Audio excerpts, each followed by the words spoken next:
So here we are, we're about to listen to a 1970s off-the-wall radio play by Steeleye Span. It was recorded by the BBC and since its original broadcast was never heard again. That was not until yours truly, working for a community radio station, rebroadcast it with consent from Motion and Archives at the BBC as part of Steeleye Span's 30th anniversary tour. At the end of the recording, you're also going to hear some interviews that I did with Maddy Pryor and some interesting bits, so do stick around. And also I'm going to plug my new album at the end of it, because if you think I'll miss an opportunity like this, well, you must think I've fallen off a Christmas tree. Priest, the Black Sail studio sessions, so Steeleye Span fans, do have a listen to it. I worked very hard on it. And if you'd kindly, oh so kindly, come onto YouTube and put a nice comment, or otherwise, that would be sincerely appreciated. My interest in the band, I'm a massive Steeleye Span fan. I'm also a cousin of the former guitarist, Bob Johnson. Yes, where's Bob? I met Bob once when I was 18 at St David's Hall in Cardiff, the mid-1980s, at the height of their career. I've never met Bob again. I live in Bulgaria. That's one thing. We really should have a pint, Bob. Indeed. Catch up soon. The recording hasn't been mastered, re-edited or changed in any way. It's exactly the same as it was when some fiend, yes, some terrible person, pressed record on that cassette recorder and stole this music from the BBC. In fact, if they hadn't done this 30 years ago, we wouldn't be hearing it now, so good on you. It was sent to me and they wish to remain anonymous. Well, thank you, anonymous. Also, I will say, if you need to know anything about Steeleye Span, you must check out the unofficial Steeleye Span website. Richard Hollis, yes, what he does not know about Steeleye Span, well, frankly, it isn't worth knowing. And I'm also going to put an interview with Richard on the end of this recording as well. I hope you enjoy it. So relax, drink a bottle of wine, yes, a bottle, sit in front of the fire in the armchair and enjoy yourselves. Here it is.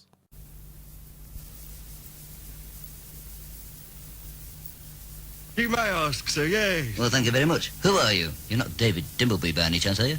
No, sir. No, that's correct. We're a group of itinerant minstrels called Steeleye Span. Oh, I see.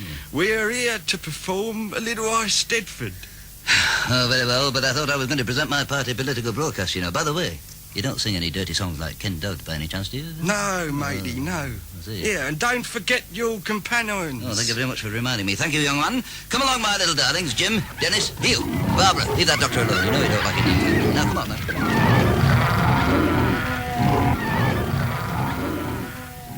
Right, fellow strolling players, let's get started. OK, everyone onto this BBC tradesman's cycle.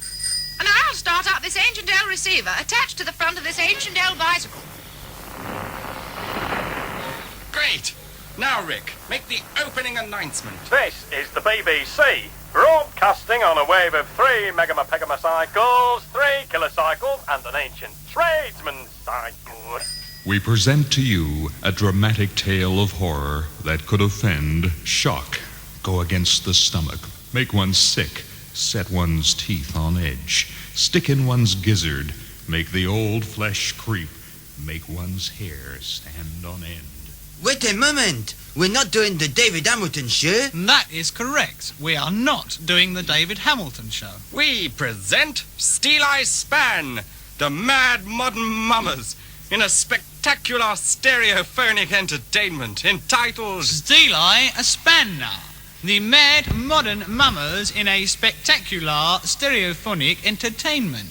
Or Dr. Frankenstein meets the SS. Not the dreaded Schutzstaffen. No, silly. The other SS. Steeleye Span.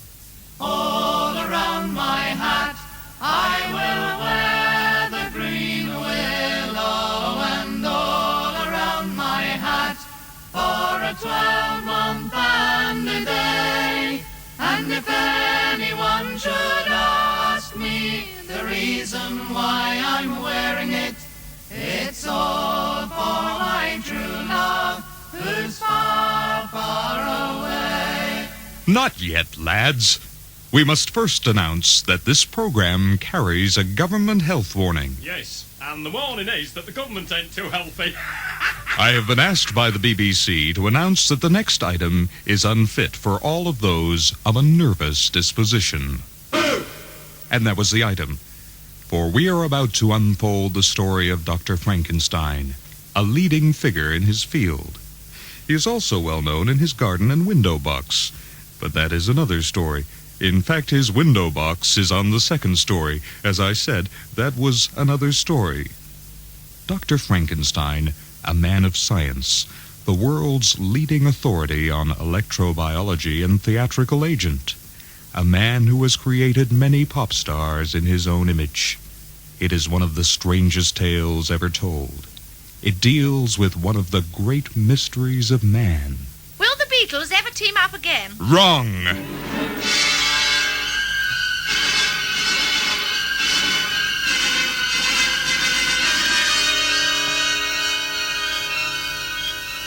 It deals with the great mystery of man, life and death.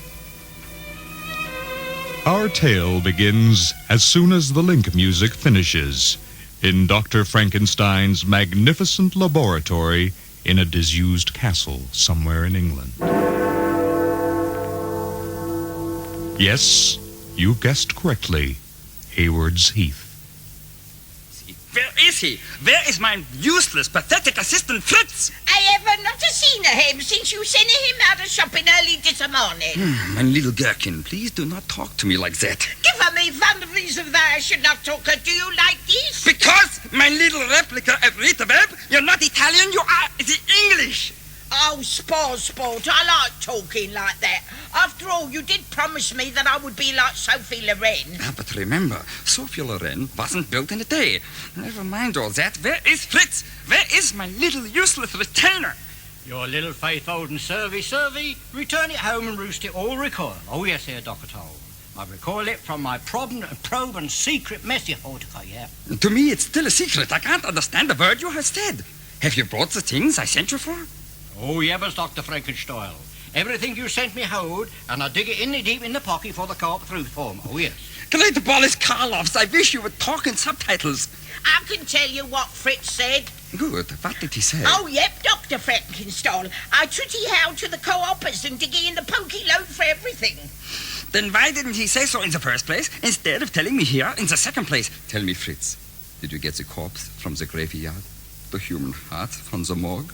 And the lungs from the hospital? Oh, most certainly, Dr. Frankenstein. Oh, yes, I got the corpsey mouse and horizontal probe now, harp string, lumbers, and a chiddly from the co-hoppers there. They're on special offer.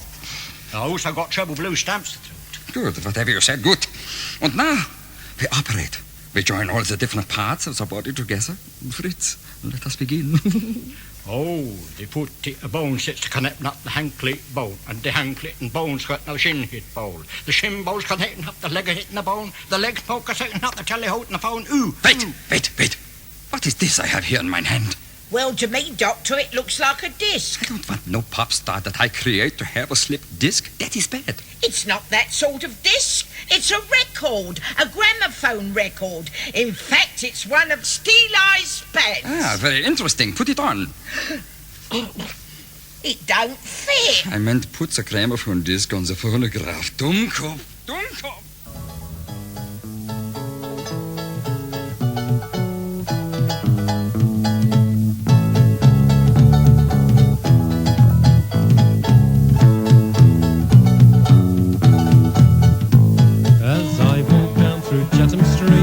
Maid I did meet.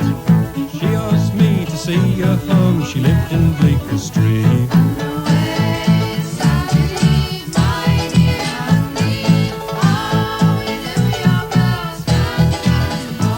And when we got to Bleecker Street, we stopped at 44.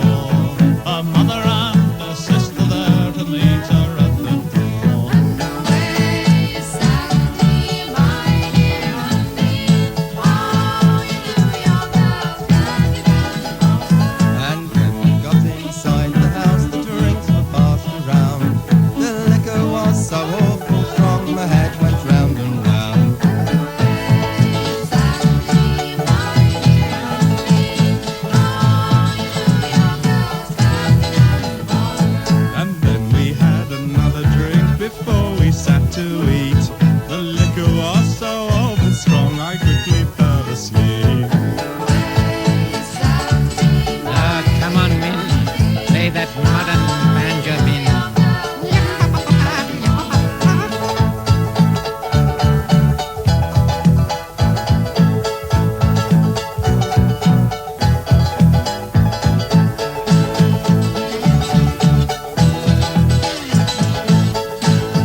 Jack all alone, stark naked in me bed.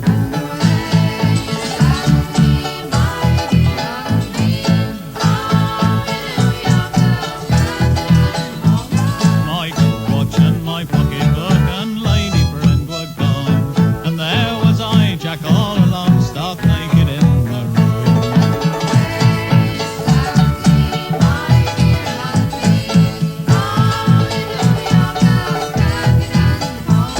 On looking round this little room, there's nothing I could see but a woman's shift and apron that were no use to me.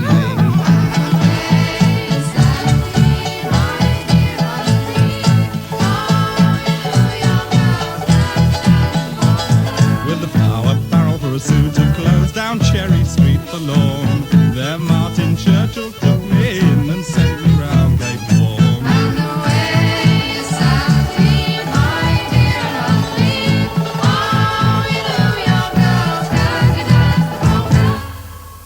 While Steeleye's Span were singing New York Girls, Dr. Frankenstein had completed making up the body of his new pop star.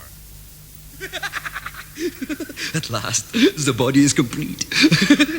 My new super pop star is ready for his audition. Wait, something is missing.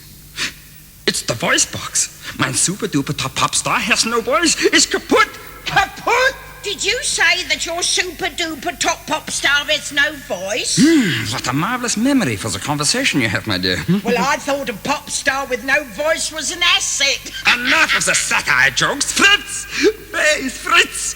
Herein, Dr. Frankenstein. Your desirous wishes everywhere humbly commode. Listen, I don't care about that. You go out into the street and Straße and you find me one human singing voice box. Oh, stimmen, Doktor, stimmen, das Box ist jeden Tag des Goldes Mäden.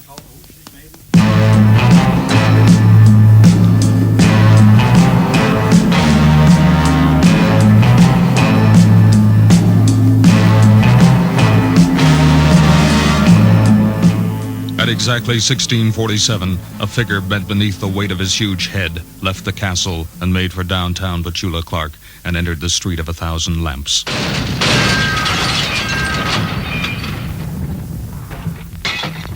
A street of 999 lamps. At 1648, Fritz fell into the way-out bistro named Flanagan Kosher Karate Chop House. 1649, King Charles was executed. Inside the bistro, it was hot and crowded. The place was full of strippers watching a cabaret, a couple of tired businessmen. They finished their act, and onto the small stage stepped Steeleye Span. Come fill up your glasses and let us be merry. For to rob bags of plunder, it is our intent, as we roam through the valleys, where the lilies and the roses and the beauty of Kashmir lay drooping his head. Then away, then away, then away to the caves in yonder mountains where the robbers retreat. Hush, in the distance there's footsteps approaching. Stand, stand and deliver, it is our watch cry, as we roam through the valleys, where the lilies and the roses and the beauty of Kashmir lay drooping his head. Then away, then away, then away to the caves in yonder mountains where the robbers retreat. Come fill up your glasses and let us be merry, for to rob bags of plunder, it is our intent, as we roam through the valleys, where the lilies and the roses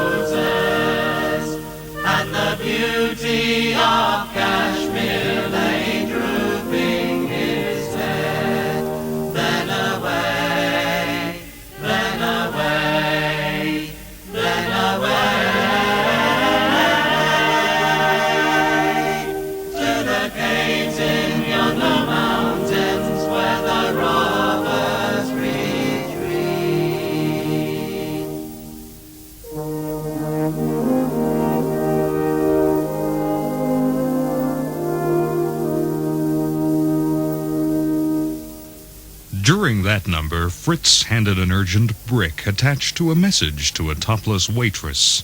He left the club with a sinister laugh. He doesn't like leaving with women.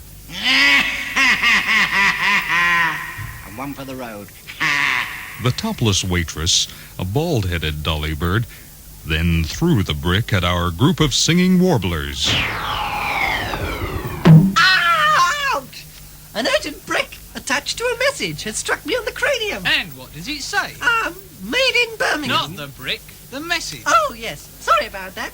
It says, and I quote... That's a daft message, and I quote... No. The message says, Dr. Frankenstein, theatrical agent, is looking for new talent to exploit. Why not call at his home in Little Doomsday and sing a few Christmas carols? You never know. You may be discovered. Signed, Anonymous. This could be our lucky break. This could make us all into superstars. We must send a reply. Has anyone got a spare brick? Yes, I have. Good. Put it into this typewriter and type out what I say. What I say. No, I haven't started yet. No, I haven't started. Stop! Stop! Silence! I must have hush. I must have hush. Quiet! Shut up! I want hush! Quiet! Let's have quiet! Silence! I want hush! Lots of hush! Shut your gobs! Shut your gobs. Oh, Rick, you're going much too fast. Can't you slow down a bit? I haven't started yet. Now put in another brick. Ready? Ready? Right. Oh dear, stop. I've forgotten what I was going to say now. It says here. Oh, by the way, there's no S on this typewriter. Never mind that. I remembered what I was going to say. Oh, good. Fire away. Dear Anonymous, stop. Capital. We are very interested in becoming superstars. Stop. Capital. We shall love to sing Christmas carols outside Dr. Frankenstein's castle. Stop. Signed, Steeleye Span. P.S. There is no S on our typewriter. Oh, this is going to be a super letter, huh? Let me read it back to you. Listen. Dear Anonymous. Hey! I say, it should be anonymous. Well, I did warn you. There's no S on this typewriter. Suffering catfish. Suffering catfish. Let me have that a moment. Dear Anonymous, we are very interested in becoming uppetar. We all love to sing Christmas carol outside Dr. Frankenstein cattle. Igned, Steeleye Pan, fameux hit record maker. Don't forget the P.S., damn frog. P, there is no on the typewriter. You stupid odd. Oh, God, we shall deliver the brick and then be on our way as soon as we've finished singing.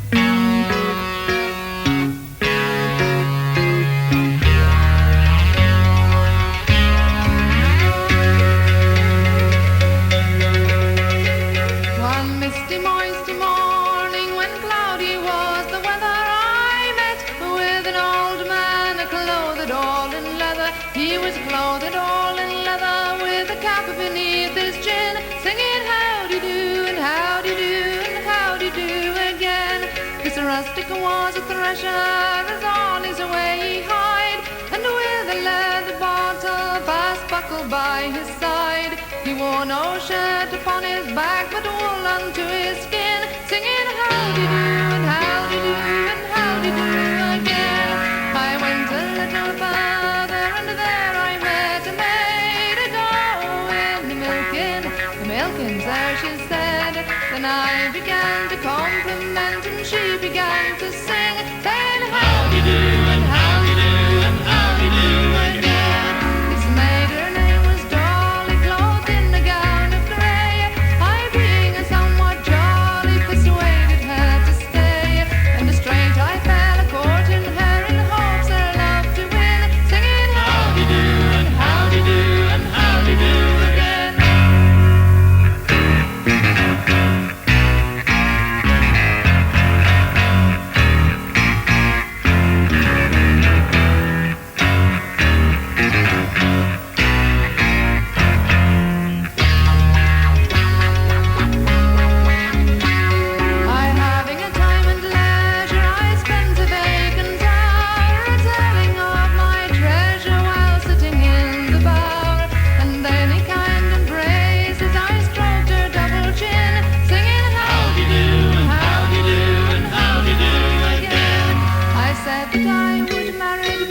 she would be my bride, and along we should not tarry, and 20 things beside. I'll plough and sow and reap and mow, and you shall sit and spin, singing howdy-do and howdy-do and howdy-do again.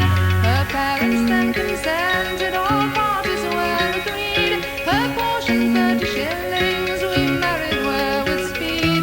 Then will the piper heed and play while others dance and sing, saying howdy-do and howdy-do and howdy-do again. Then lusty Ralph and Robin with many damsels gay did ride on Roan and Darwin to celebrate the day. And when they met together, their caps they all did fling, saying howdy-do and howdy-do and howdy-do and howdy-do again. We interrupt this show to bring you a plot announcement. Steeleye's Span, after delivering their brick, climbed aboard a stagecoach and made their way to Dr. Frankenstein's castle.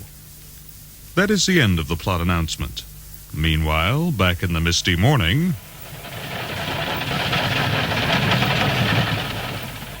I say, fellow warblers, I can see the castle ahead through this fog, which carries with it a hint of impending danger. Nigel, stop the coach. Thank goodness for that. I got fed up pulling this heavy stagecoach all by my little self. Yeah, but what about me then? For the past hour, I have been banging my coconuts together to create the sound of horses' hoofs, and it is very painful. Okay, stop this bickering. Time is running out. Look, there it goes. Will someone ring the rusty old doorbell attached to that inch-thick mahogany door? There! What are those things hanging from the rafters? They, Maddy, are bats. But I hear crickets chirping. That's because they're cricket bats. Oh, a nice quick ripple there. Oh, a nice quick raspberry ripple. Okay, Ben, enough of these well-rehearsed ripple ad-libs. Is someone going to ring the bell?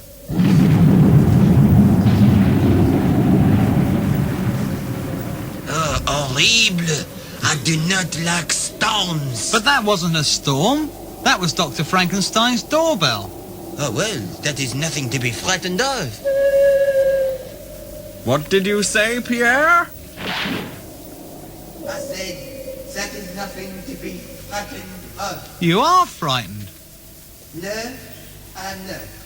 I am not frightened. You, my friend, are looking at a man who does not know the meaning of the word. My dear Pierre, fear is a painful emotion aroused by a sense of impending danger. You are now looking at a man who does know the meaning of the word fear. Sacre! Never mind all that. Let's get on with the carol singing. We have to be discovered and made famous.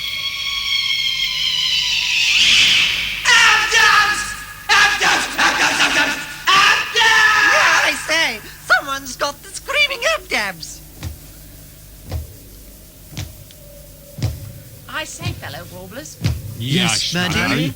I think I've seen a monster. A monster? Yes, and he's wearing red shoes. How do you know the monster is wearing red shoes? Because its green ones are at the menders. Boom, boom!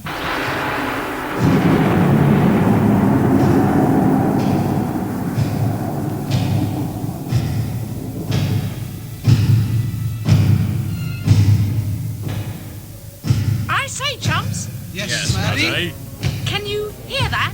Yes, we can. It's getting closer, in fact. I can see him. Oh, my giddy aunt is ghastly. It's frightening. It's horrific.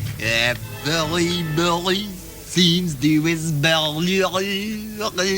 Hello, it is me. How you say?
here is an announcer's dramatic moment. It is a far, far better thing that I do than I have ever done. It is a far, far better rest that I go to than I have ever known. One moment, Sunbeam. That was not in the script. I know, I just threw that in. You never know, Ken Russell may be listening in and give me a part in his next picture. That is the end of the announcer's dramatic moment. The part of the announcer was played by me. Meanwhile, back in Dr. Frankenstein's laboratory, he had started playing with his apparatus.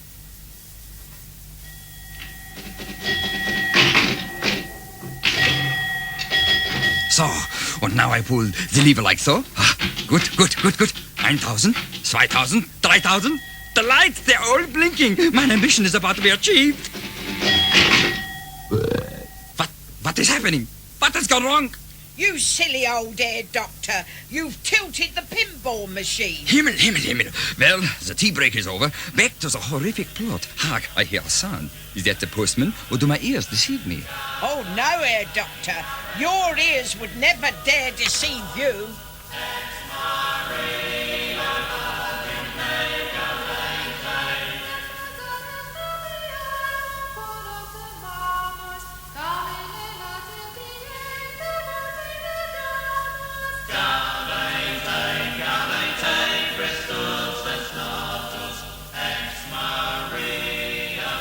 Open the window and let's listen.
Wasn't the postman? That was beautiful music. Then mine ears do deceive me. They will be short, naughty, nasty ears. Oh dear, what are you doing here, Doctor? I would have thought that was obvious, Schweinhund. I am boxing my ears. But yesterday was Boxing Day. I don't wish to know that. Good. Now that is done, and now I must go down and get rid of those itinerant minstrels. They must be on their way sent. Dr. Frankenstein left in a huff. Unfortunately, he couldn't get his door open on account of it being locked, so he left in a minute and a huff. Meanwhile, outside the castle, our heroes were becoming impatient. Come on. I'm getting what you call impatient. Can anyone open this door? Leave it to me, everybody. Give me some room now. Why are you opening your handbag? Well, I'm a little bit of a boiler, how you say. Hey, I think I saw something behind the door. Who is it? I don't know. Someone take a look. Who is it? It's an old 78 of the London Symphony Orchestra. An angry Dr. Frankenstein appeared from the back of the orchestra, carrying an I Love Andre Previn banner. I am afraid you cannot stay here. I will show you the door. There. Yes, it's quite a nice door. But we have plenty, thank you. What are you doing here? Huh?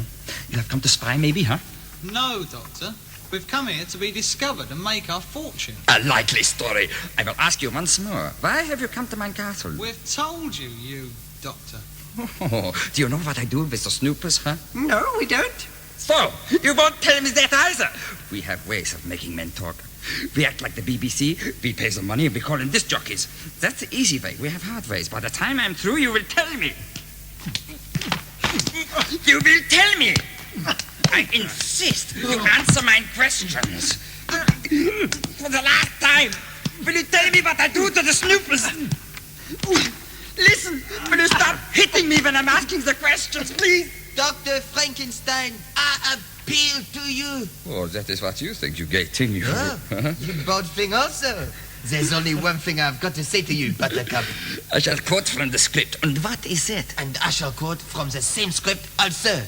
Put me down while I'm talking to you. I warn you all. I want you to answer my questions. If you don't, it will be the wreck for all of you. Either way, I will make you all sing. Sing? Hmm. Oh, why didn't you say so in the first place? Oh, we'll all sing. I thought you'd see me delight, huh? Yes, well, I want you all to sing your heads off right now. Righto, Rick. Off you jolly well go.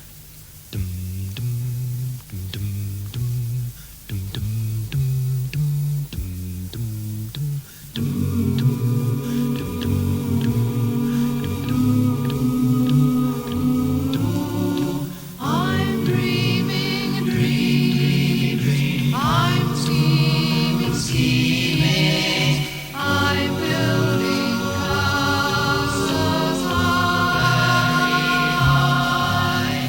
They're born anew. They're days of youth.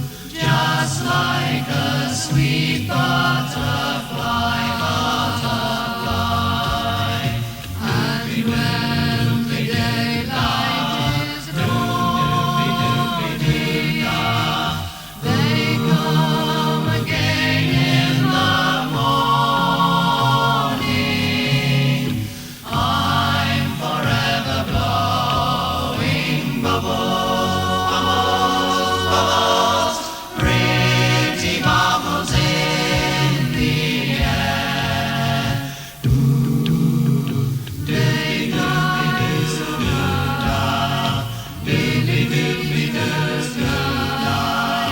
Then, like my dreams, they fade and die.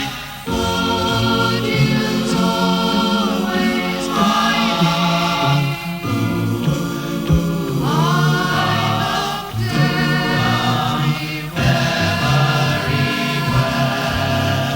I'm forever blowing bubbles, yeah. Doobie-doo, doobie-doo,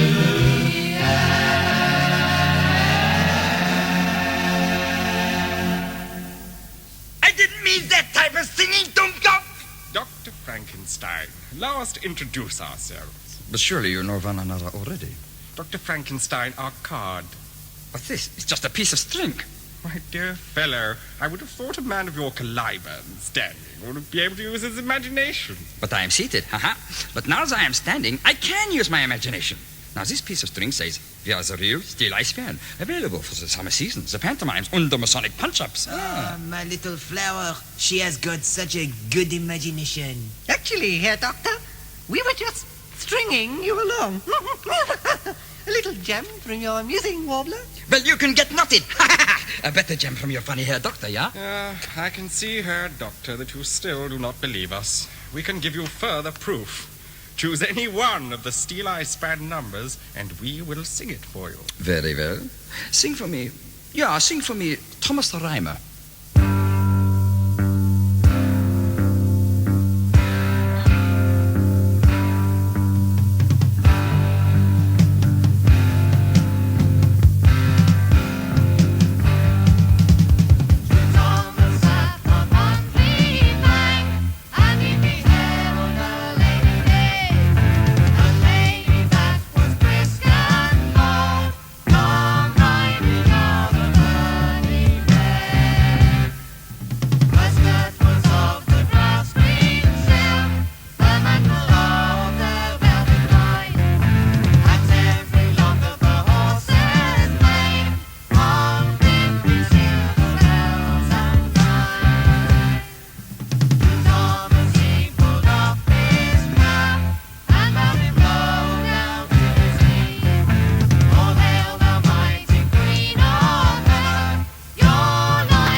We're sorry to interrupt that song, but here is the rest of the program.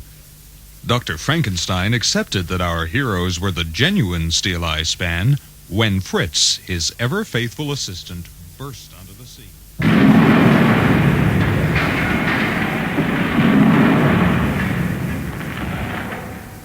I have told you once, Fritz. I've told you 1,000 times. Do not eat curried beans.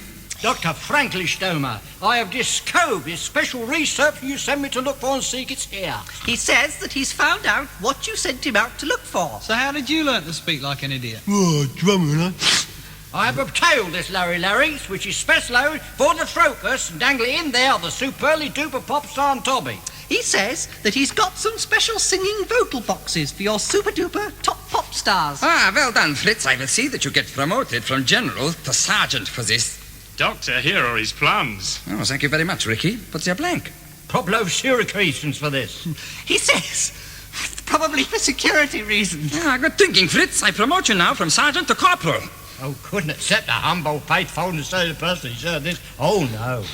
He says that he's more than a humble person like himself deserves. Oh, 1, 2, 3, 4. Where are these voice boxes? They're here, Docky, in this very room. These Larry boxes belong to Throkus Itinerary Minestroli, the people who in the false trigger as I sneak again. Fritz says the voices belong to the throats of the itinerant minstrels he tricked into coming here. Of course, excellent work. Well done, Private Fritz. Don't look now, but I think you've been promoted again, Fritz. Don't look now, but we are the itinerant minstrels that were tricked into coming here.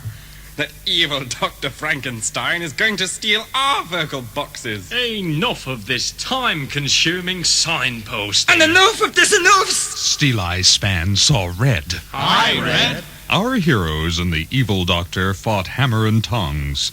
Our heroes won. They had the hammer. They all run out of the room, taking their sound effects with them. They all run into a nearby room. The doctor's coming. Quick, lock the door. And lock the windows.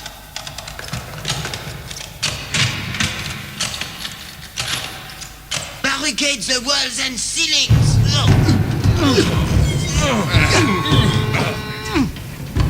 Oh, good, we're safe. He can't get in now. Oh, no, we forgot the floor. Hello, and now we meet again. And it's curtains for you all. Oh no, curtains are so passé. I would prefer Venetian blinds. I say, how do you make a Venetian blind? Poke him in the bleeding eye. Old jokes won't save you, lady. They saved Tony Blackburn, didn't they? Enough of these secondary ad-libs. Dr. Frankenstein, you will take our voices over our dead bodies. You got the general idea, Liebchen.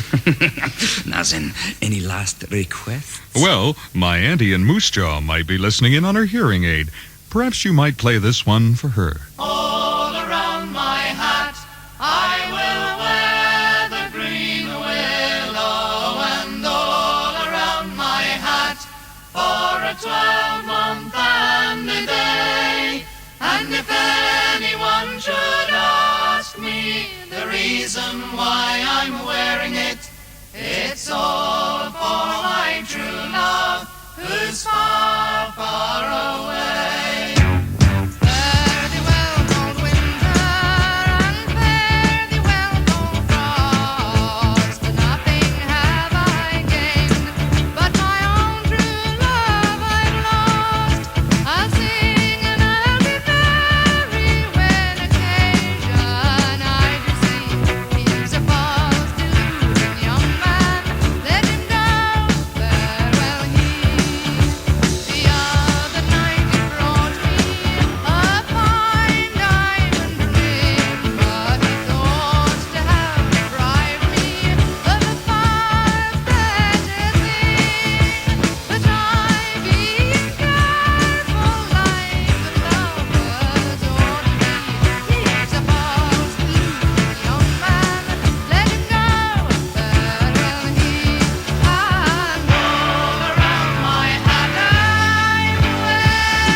12-month and a day.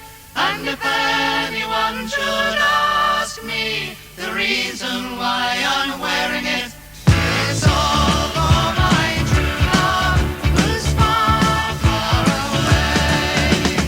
All around my hat I will wear the green willow, and all around my hat for a 12-month and a day. And if anyone should ask me the reason why I'm wearing it, it's all for my true love who's far, far away.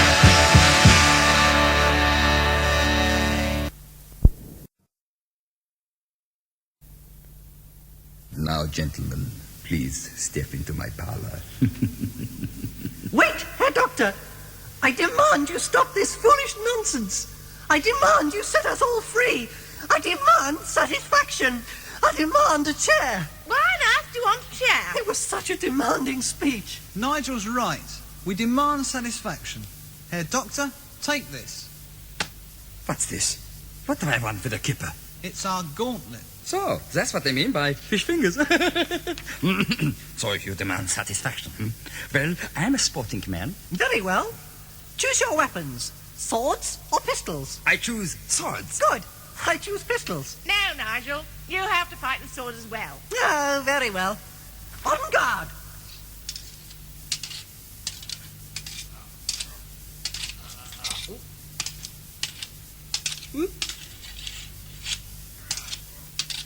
Maddy! Yes, Nigel?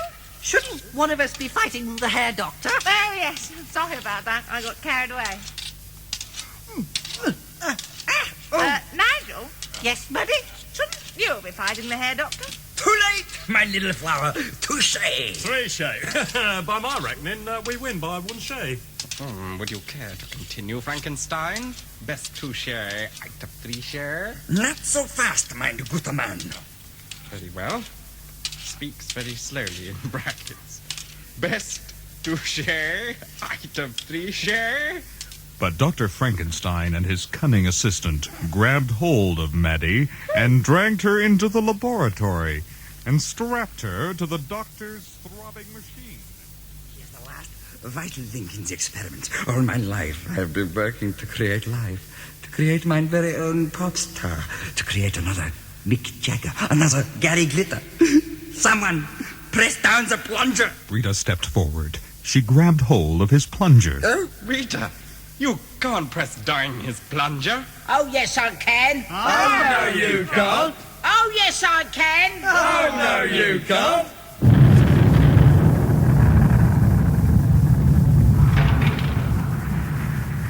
Oh, yes, I can. Frankenstein, you're a fiend. A fiend in need is a fiend indeed. Look! Dr. Frankenstein's monster. It's moving. It's alive! It's alive! Oh, my giddy tongue! It is moving off the table and picking up my coconuts! God, it's stepping over to the microphone. At last, mine own pop star, all mine own work. Now I know what it's like to be a creator. Now I know what it's like to be so great. Sing, mine super pop star. Sing! All around my top follow I will wear the huffalo down the green willow and the dangly. All around the top folder through for a 365 day load. And if anyone should question how the rees low while I'm wearing the dangling of the joy, it's all for the true load to kissing, cuddly only partisty well, yo. What is this? My super duper top pop star has the voice of Fritz. That's correct, Doctor. You see, I impersonated Fritz in order to preserve my own voice. Foiled! Foiled by a bunch of itinerant minstrels. 1,100 curses. Doctor, surely you mean 1,000 curses. Nein, I mean 1,100 curses. You never heard of VAT? Good forces win again over the forces of evil. Maddy, prove that you still have your own excellent singing voice by leading us into prayer.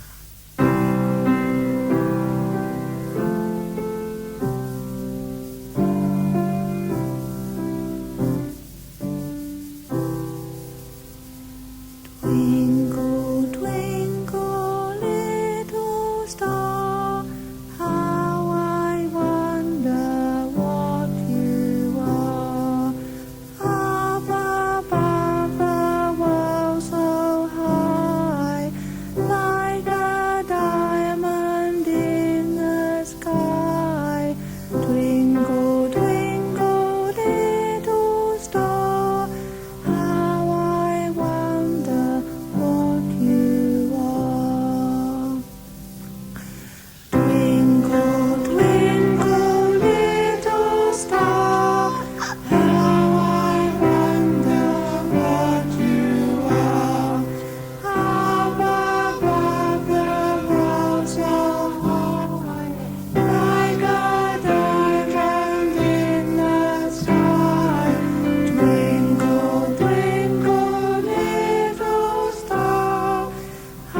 That was the end, except for the end. Fritz, helped by his manager and agent, Dr. Frankenstein, became an international singing star.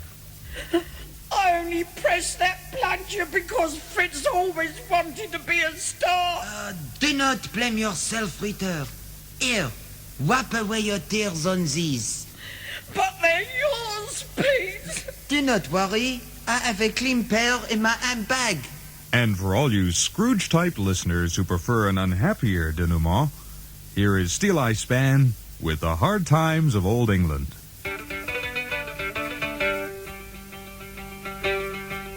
Come all, brother tradesmen that travel along.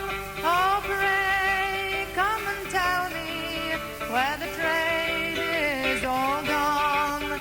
Long time have I traveled, and I cannot find none. And sing all the time.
That was, or those were, The Hard Times of Old England, performed by Steeleye Span, who also tried to act along with Stanley Unwin, Rita Webb, and Paul Burnett.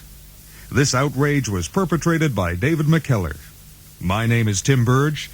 The producer, God rest his soul, was Johnny Bierling. And this is, well, if you don't recognize him, who am I to tell you? Do you know how long I've been waiting out here? Do you know? Have you finished these ridiculous chuntrings? Oh, yes, sir. We've finished, mate. Thank you. Good. Then you won't mind if I bring my cabinet back in now, do you? Come on in now. Come on. Get in. Cool.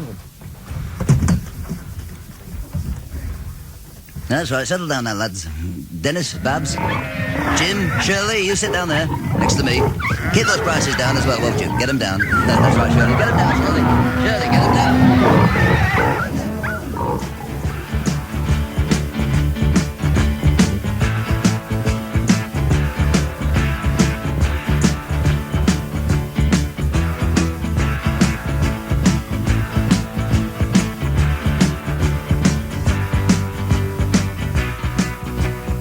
And that's all from Radio 1 for this evening. Radio 1 now joins Radio 2 for the remainder of the day.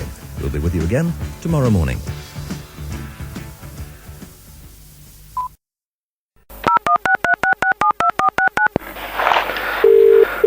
Hello? Good evening, Richard. Hello there. How are you? Not too bad, how are you? Wonderful. Hey, we're very well. We're looking forward to the show. We're dying to ask you, so we put on the recording, why Steeleye Span? I mean, we spent ages going through your website, fantastic stuff, but we have to ask, why Steeleye Span? What is it about Steeleye Span that you love so much? Well, Steeleye Span have been my favourite band by a country mile for years and years and years. And the first thing you do when you get a computer, of course, is go on the web and try and find out your favourites. And there wasn't really an English website for them. There was a really, really good German one, but nothing in England. So I thought, I'll have a try at making my own. And that's how it started, really. Oh, I'm glad you brought a computer then. Yes, you've had over a million odd views, haven't you?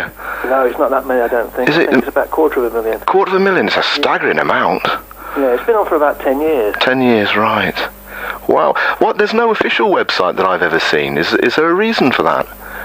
Well, the answer you normally get is the fact that they say there's quite a few websites out there now, you know, from fans and so on, and from individual members also, that they can't really see a point of doing their own, which I'm not too convinced with. Of course, there's Part Records. Part Records is an official site for their record company, and they're represented on that. But no, I would like to see an official Steeleye Span website, actually. It would be interesting to see, because there might be stuff out there about the band that's not ever been in the public domain. That's exactly right, yeah. You know, the odd. I know they're doing some downloads of live concerts and stuff at the moment from the Park website. That's right, yeah. That's a new thing. That's quite good, that, actually. Right. Oh, wonderful stuff. Have you got a favourite track from Steeleye Span? Yeah, it's Thomas Arima, and it's the Thomas Arima, the long version, that's actually from the LP version of Now We Are Six. There's a few CD sort of reissues of that, and if you get the Shinaki one, you don't get the original LP version of Thomas Arima. But I believe the BGO version does the long version, and that's absolutely fantastic. I just love that track. I don't think I've ever heard it, so I'm going to have to go out and dig it out. I know Thomas Arima, there was one version obviously on the recording that we're broadcasting of Thomas Arima, but I'm not familiar with the long version, so I need to find that. Yeah, it's fantastic. It's a popular Steeleye Span live track for years and years and years. They seem to have dropped it of late, which is a shame for the other stuff. But yes, it was always a very popular track live, that was. Oh, well, let's hope this conversation's going to bring it back into public domain a bit. That would be nice, actually. Yeah, it would be great. Have you got a favourite Steeleye Span moment? Oh, the favourite Steeleye Span moment is actually meeting the band for the first time, and that was at Newark Palace, I think about 8 years ago. It was arranged by Peter Knight, and he took me backstage, and it's absolutely fantastic. Wonderful. Because you're always a little bit concerned that your heroes, when you meet them, you know, in real life, they're going to be a slight disappointment, and it may taint the image of them. Yeah. Actually, they were so nice, it actually boosted what I already thought of them. They're absolutely fantastic, every single one of them. Really friendly, got time for you and everything. It was wonderful. Well, Peter's been guesting on Talk a while as the month's guest in November, and he does seem like a really nice, genuinely nice guy. Fantastic guy, yeah. Oh, wonderful, wonderful. I've got to ask you one more thing. I don't want to put you on the spot nor embarrass you, right? But I played some of your music from Hollis Robinson, which is absolutely wonderful. Thank you for the CD remote control, and we'll give out your web address and stuff. But you used to play with somebody that was very, well, they still are quite famous. Can I actually say who that is? Yes, certainly. So it's true that you played with Pete Waterman in a band? True, I'm afraid, yes. Oh, wonderful. Oh, we're making radio history, breaking this news again here then. What? Way back in the sort of early to mid-60s, that was, I'm afraid. Was it in the mid-60s? Well, I was born in 66. Oh, right, you were just too late to hear us. Was I? No. Oh, well, I like Pete Waterman. I think he's wonderful. Yeah, he's a very nice guy, actually. What was the name of the band? It was Tomorrow's Kind. Tomorrow's Kind. Can we listen to any of the music anywhere? Where would we find it? I don't think there's anything still existing. I think there was a demo tape cut at one time, but I'm not sure what happened to that. I think Pete may still have that, but I'm afraid I've got no music at all from that period. Well, if anyone's listening to this now and they've got a copy of that, we'd love to hear it. Oh, yes, that would be great. It would be great, wouldn't it? It's lovely to speak to you. Thank you very much for your time. We're dedicating the show to you, the man from the span, the man that knows all things, and hopefully we'll talk again at some point. That's brilliant. Thanks very much. Enjoy the show. Bye. Hello. Good evening, Richard. Hello there. How are you? Not too bad. How are you? Wonderful. Hey, we're very well. We're very well. We're looking forward to the show. We're dying to ask you, so we put on the recording, why Steeleye Span? I mean, we spent ages going through your website, fantastic stuff, but we have to ask, why Steeleye Span? What is it about Steeleye Span that you love so much? Well, Steeleye Span have been my favourite band by a country mile for years and years and years. And the first thing you do when you get a computer, of course, is go on the web and try and find out your favourites. And there wasn't really an English website for them. There was a really, really good German one, but nothing in England. So I thought, I'll have a try at making my own. And that's how it started, really. Well, I'm glad you brought a computer then. Yes, you've had over a million odd views, haven't you? No, it's not that many, I don't think. I think it's about 250,000. 250,000, it's a staggering amount.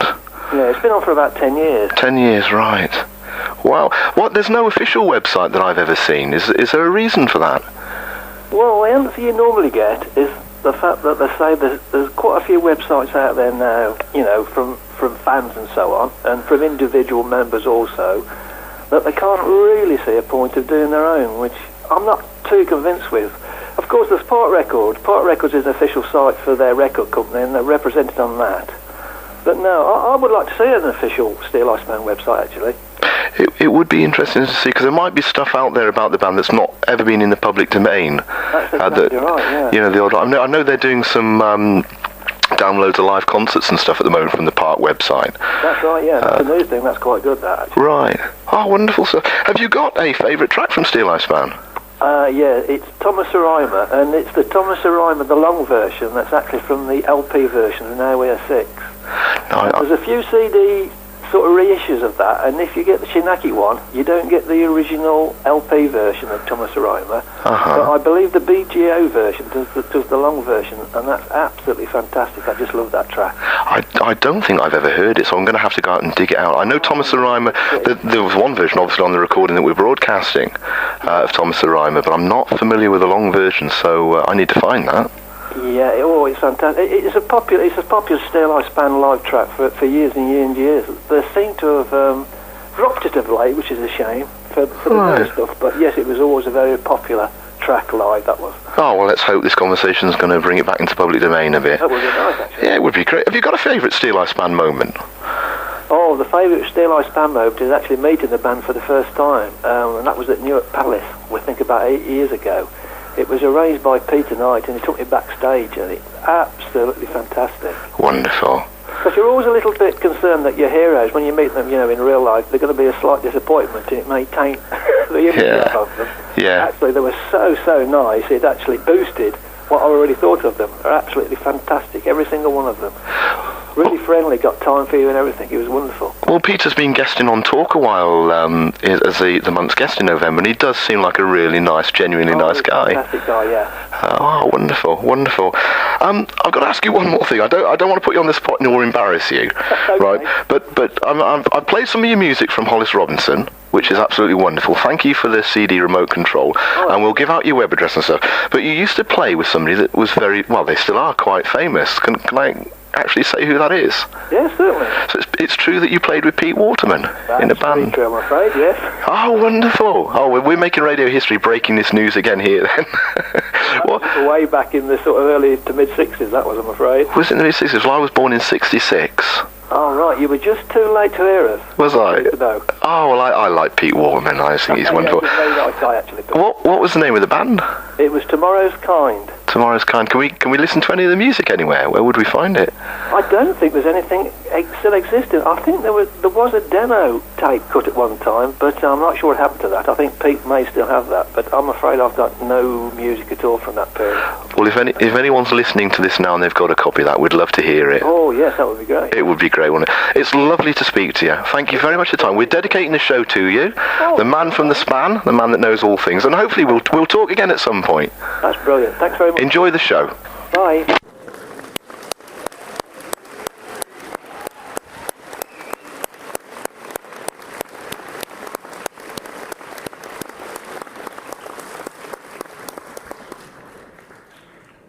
Well, that's a beautiful song, but sometimes the beauty of the tune distracts you from what the song's about. It's actually a conversation, of course, between a man and a woman about money, which is kind of a shame, really. It sounds... But this next one is also a conversation piece, which is very pertinent around here, in a sense. I'd like to dedicate this to my friends who live in Salford Ridgeway, Norland. And this is about weaving, and it's a conversation between a father and son, and the father is an old handloom weaver, and of course this is the time when the factories were being built, which are now becoming apartments, so it's kind of interesting how these things change. And so the old man thinks that the factory, because the factories are stacked full of girls, because they're much quicker with the machinery and nimble, and the old boys have kind of rather been sidelined, as happens with this kind of their old skills that kind of become ineffectual.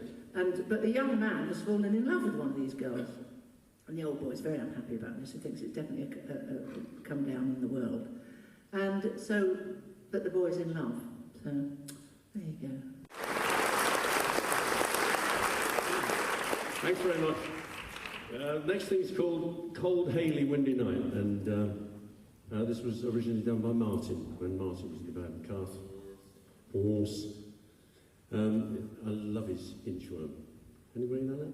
Got a hit with inchworm, inchworm. But he doesn't sing it like that, called inchworm. Sorry, I'm rambling. I'm not well. I've just had a nice surprise. I lived in Hull for a number of years, and here this evening are two lovely couples, Barry and Roz. And oh, forgive me.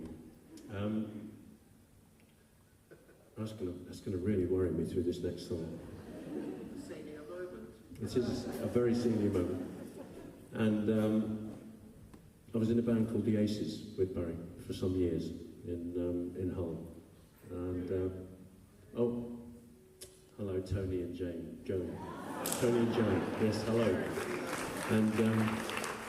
And we had some wonderful times in the Aces. And I think the Aces, I was told the other day, this is 1962 I'm talking about, and I heard the other day the Aces are still going and they're still using the same set list. Okay? Only the red suits have changed. Okay? But anyway, let's back to the matter in hand. It's in B minor, there's a riff at the beginning, and that riff comes periodically through the song, and sometimes it doesn't. It just depends how we are. Cold Haley Windy Night, thank you. I have to tell you a little story. There was about this young girl she was 13, and she's playing bass in a sort of youth orchestra stroke band in London, North London. And she was learning the parts, and the leader of the band, the sort of man in charge of all the music, said, what you should do is listen to this brilliant bass player called Rick Kemp. And she said, that's my grandpa. Isn't that brilliant?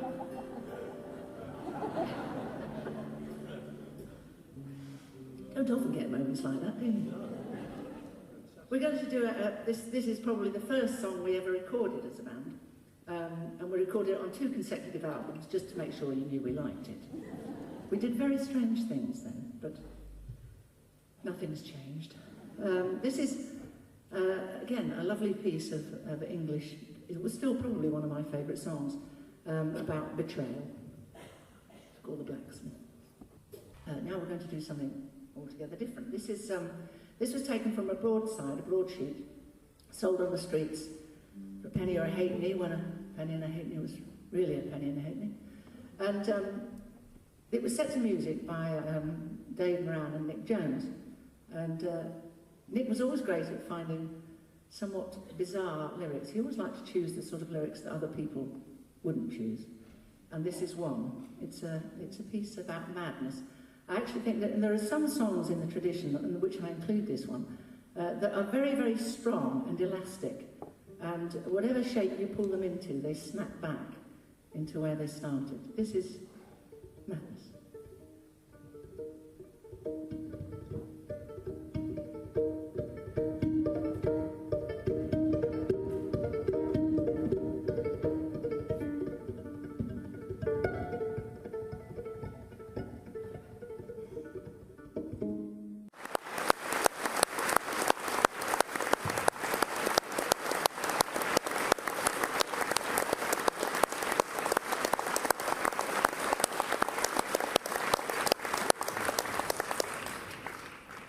Since the inclusion of that last piece, I've been offering counselling at the end of the year at very reasonable rates.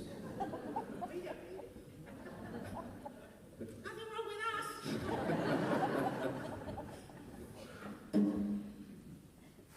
I'll sort you out tomorrow. Okay, moving right along. We've got a song from the north of England that originated in the north of England. Is there anyone from there? Good. A Yorkshireman has to have surgery to be parted from his wallet. Good. This is about three sisters, and that's what it's called. Three sisters who are quite mean to each other, as sisters usually are, I think. One of them is so mean that she pushes the other one into the river or the burn, and she drowns. And then later on, a bit later on in the story, someone is hung. Now, you might think that sounds very disturbing. I would just say, for me, it's another day in Preston. The Three Sisters, here we go.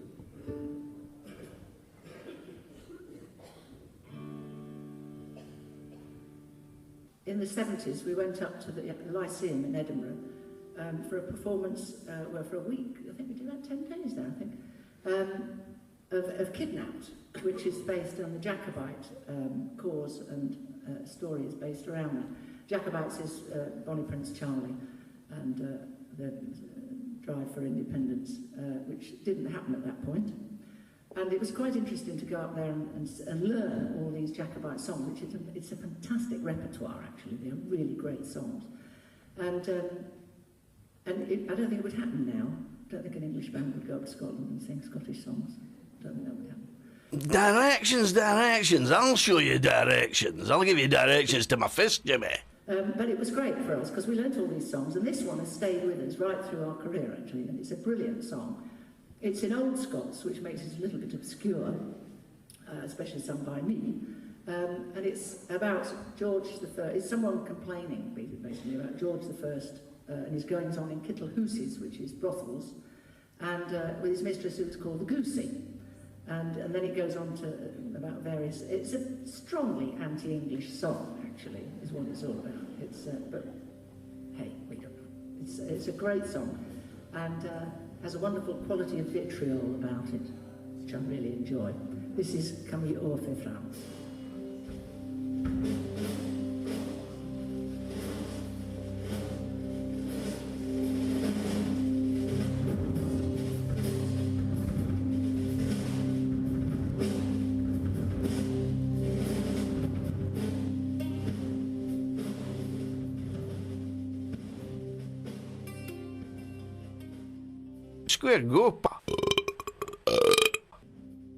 Another piece that harks back to one of those early songs, it's a sort of riddle about sex. Oh, giving it away now.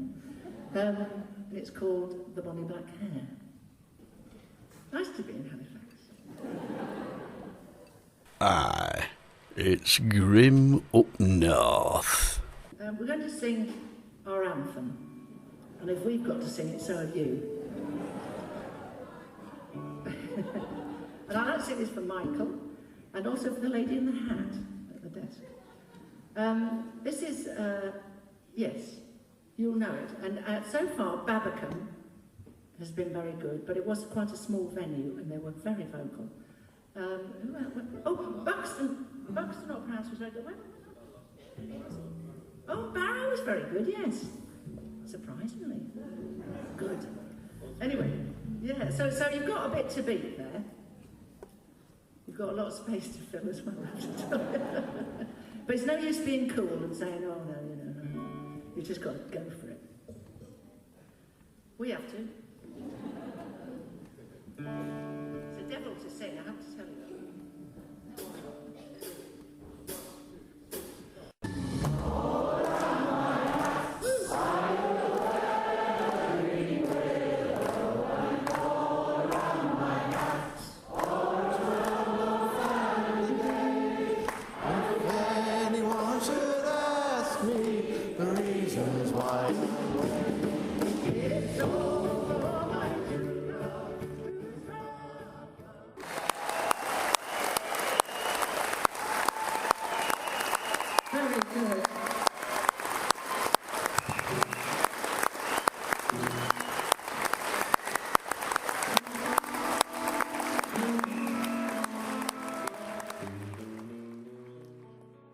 Okay, stop enjoying yourselves.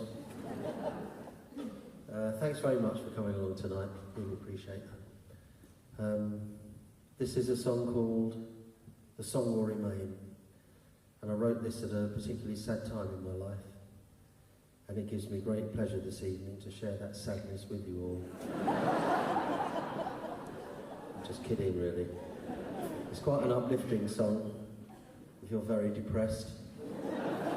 And I'm still kidding. Thanks very much indeed. This is The Song Will Remain. It's a pleasure to sit with the Maddy Pryor. Fantastic concert last night. You're getting a good Yorkshire welcome? Yes, very nice. I'd say I've never been to that hall before, and I'm amazed because it's a lovely hall, and it's nearly there.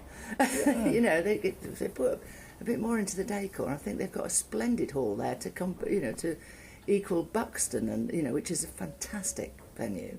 And that's a really nice venue that sort of, I think it's used quite a lot, but perhaps could be used more. Fantastic. But I'd never played there before, so I was amazed. Well, do come back. Yeah. Do come back. Most enjoy. One of the things that stood out for me, Maddy, was the song. I couldn't remember the name. I called it the Bedlam song, Madness song in my notes with Peter Knight. Boys of Bedlam, I think. Boys of Bedlam. I think it's called, but I'm not.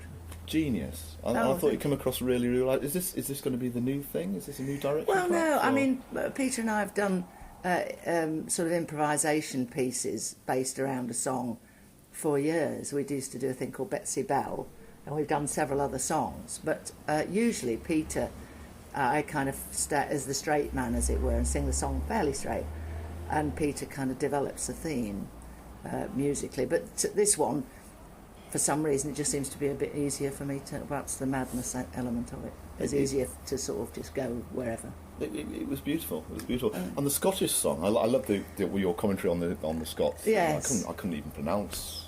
Come you off of France, yeah. Wonderful. Can you say that once more, no? Come you off of France. I'll practice that one. Fantastic. You've got a new album out, Maddy, haven't you? 7 Songs for Old England? 7 for Old England. It's from the Magpie rhyme. 7 for Old England and 8 for France. Is it the 1 for sorrow, 2 for joy? Yes, but I wrote it in '66 because, but then never used it because the Magpie programme came out with a different rhyme, and they used the song. They used a Magpie song, so I thought, oh well, and so I sort of just binned it really and forgot about it. And it was only when I came to do this album, and I was actually walking in a field and I was counting the magpies, and I just went 7 for Old England. I thought, oh, that's a good title. And it also references back to folk songs of Old England. There's a kind of a tie-up, really, because that's, apart from Silly Sisters, that's the only sort of acoustic thing I've ever done. Is it going back to the days of the work you did with Tim Hart? Yes, it sort of echoes back to that, although more because of its style of approach, which is acoustic and traditional music. But although it's not entirely traditional, because a lot of 16th, 17th century written material, which is different, again, from what I've done before. So, but they were songs I knew when I was young, so it's a kind of a bit of a referencing album, if you like, for me. Right. I'll take it as a good omen because I was born in '66. Right, England won the World Cup, so there you go. And I last time I saw Steeleye Band was at the St David's Hall a number of years back in Cardiff when I was 18 or 19. Oh, right. Wonderful, at the mid-'80s. Yes. We played a radio play with Rita Webb and Stanley Enwin, and you featured the missing S on the typewriter. Oh, right. Yeah, I don't know yes. if you remember that work. I do. It was very weird. I think it was some sort of comedy thing. Yeah. And, yes, it was an odd moment. But we've had some very odd moments, but then you would expect to over 40 years. No, it's wonderful. Well, your career's 34 years with this band, isn't it? No, well, apart from the bits I took out, yes, it'll be... But the band's been going 40 years this next year. Fabulous, fabulous. Your charity work, we'd like to help you raise some money for your charity. Oh, right. Lovely. Now, I was interested in you trekking somewhere. For Yes, cancer to research. Mustang, which is a very small principality, apparently, which I know nothing whatever about, because I don't tend to bone up on these things, because I find that off-putting. So I just kind of tend to turn up and do what's required. And it's in the Himalayas, next to Tibet, but it's a very small principality. And apparently you get to meet the king. It's kind of... but it's quite hard to get into. You have to get visas and it's quite King of Tibet meets the Queen of Folk Rock, and the legendary the Maddy, as they say.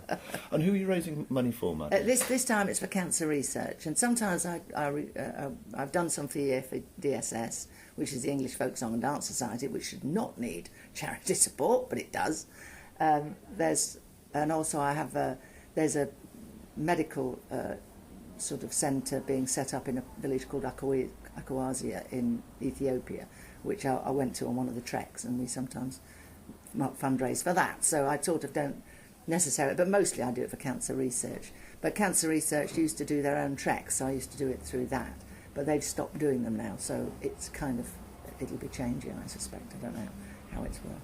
How can the good Yorkshire folk donate then? How can they get information? Through your own website or Park Records? Yes, I suppose. Yeah, I mean, the best thing is just to give it to cancer research, really. And I mean, if they want to give it to me, that's great. But it's going to cancer research, and as we all know, that's one of the things that actually seems to be the research does seem to be making a difference to people's lives. I mean, you won't stop people dying of it, but it's just making it so that it's less traumatic, I think, is one of the things. I mean, we're all going to die of something. So. What are we expecting to see at Spanfest this year? It's a day schedule this year. It's a day schedule because there was a kind of confusion that happened, so we've had to put something in quite quickly. It's a lovely place called Stamford Hall, which is it's sort of round about on the M1 where the A14 comes in. It's round about that area, and it's a beautiful place set up for they apparently have a big firework festival there, but we're doing a day there this year. And we'll probably expand it to a weekend next year. But it's we've got the Ukulele Orchestra of Great Britain, and myself are going to be doing acoustic stuff. Peter's bringing his gig spanner, and there's various, I think, Ken's doing something with Ashley Hutchins. So there's kind of other spin-offs, but there'll be other people on as well, which we haven't, it's still sort of pulling together. It's going to be a really good day. It's going to be a fantastic event. It should be lovely. And information about that. And What Weasel are going to be on as well. Oh, right, okay. Yes. Well, I will do my best. I know Richard Hollis, the unofficial Steeleye Span, he features Spanfest on his website. That's right, yes. And then you can get stuff through Park Records yes, and of course individual sites, can't you? Yes, individual sites have it too. maddypryor.co.uk is my sort of website, so... Oh, good luck with that too. Fantastic. Yes, but it's going to be a fantastic day. It should be really good. Well, if it's anything like today, you arrived in Halifax yesterday, you brought the sun with you, and the sun is here. It's been raining all week, so Steeleye Span, bring the sun out. Fantastic. Fantastic, absolutely fantastic. Maddy, what a pleasure to speak to you. I know you're busy, so I'm going to let you go, but thank you ever so much. Thank you. And we'll do what we can to raise some money. That would be smashing. Thank you. Enjoy the tour. Are you off to tonight? Mansfield. Mansfield. Yes, Enjoy. and then Colchester. Maddy, thank you.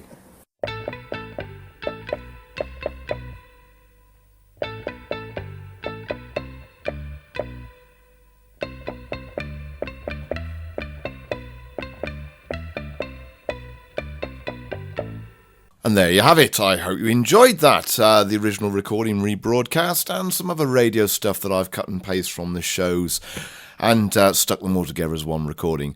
And as I asked, yes, you would please kindly appreciate the hard work I have put in for you. Check out the new album. Let me know what you think. And I can take the good, the bad, and the ugly. I'm a grown-up, yes.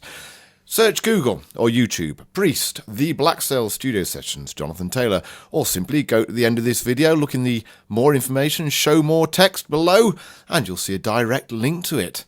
Thank you very much. Enjoy.